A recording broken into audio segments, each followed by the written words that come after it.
Usaha budidaya peternakan erat kaitannya dengan pertanian karena peternakan dan pertanian adalah satu, saling menguntungkan.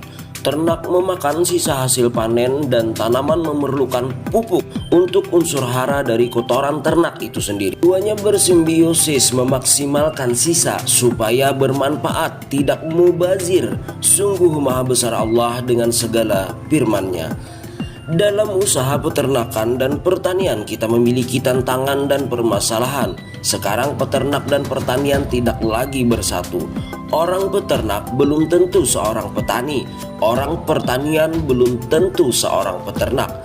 Bahkan yang lebih parahnya lagi, mereka yang lulus sekolah pertanian tidak menguasai peternakan dan peternakan tidak menguasai pertanian. Banyak dari penonton channel Skol Organik Tutorial Lestarikan Alam mengetahui temuan Biosaka. Apakah kalian mengetahui Biosaka sebenarnya juga bisa digunakan untuk peternakan? Marilah kita lihat dan dengarkan video berikut ini.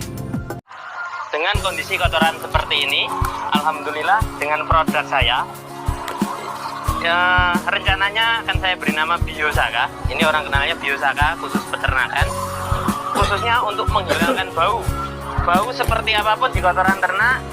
Insya Allah bisa langsung hilang seketika dalam waktu kurang dari 5 menit. Nah, untuk membuktikan, saya nggak perlu ngomong banyak, langsung saja kita tanyakan ke peternaknya sendiri. Oke. Saya belum beli, disuruh nyoba sama orangnya, ternyata hasilnya bagus, nggak bagus buat saya percaya. Ya. Sendiri ya? Iya, yang buktikan sendiri, disuruh nyoba. Belum beli saya. Berapa ekor Pak populasi Pak? Sekitar 2.500 ya? Ya. 2.500 ekor. Nggak tahu bahannya dari apa, nggak ngerti saya. Belum beli saya. Oke, terus ini sudah berapa hari yang lalu Pak di Semerata? 1 minggu. Sudah 1 minggu. Baunya belum ada. Sampai hari ini baunya belum ada. Belum menyengat lah rasanya. Belum menyengat. Nah, kotorannya juga kering. Dari video tersebut, Biosaka sudah mulai tahapan demi tahapan uji coba yang cukup lama dan baru viral sekarang. Banyak mereka di luar sana yang sudah merasakan kebaikan dari Biosaka karena mereka sudah lama mengetahui dan sudah lama menggunakan.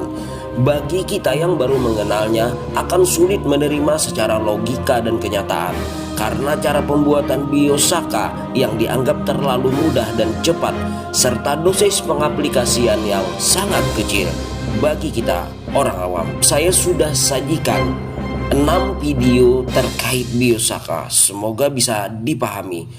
Mari kita melihat kebesaran Tuhan melalui alam sekitar kita agar kita termasuk orang yang bersyukur. Terima kasih sudah menonton hingga akhir. Merdeka.